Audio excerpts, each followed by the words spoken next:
पुण्यात महापालिकेच्या रुग्णालयामध्ये एफडीएनं छापेमारी केली। महापालिका रुग्णालयातील मेडिकल दुकानांवर एफडीएनं कारवाई केली। कमला नेहरू रुग्णालयातील मेडिकल दुकानामध्ये कारवाई करण्यात आली।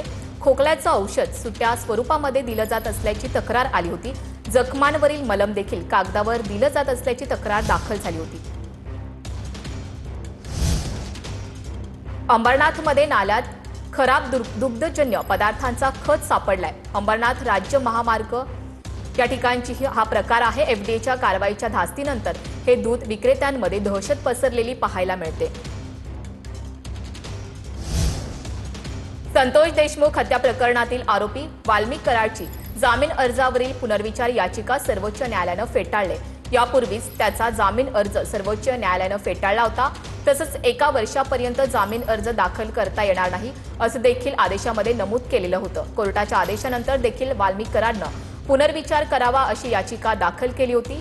वाल्मिक कराडचे आता जामिनाचे सर्व दरवाजे बंद झालेत।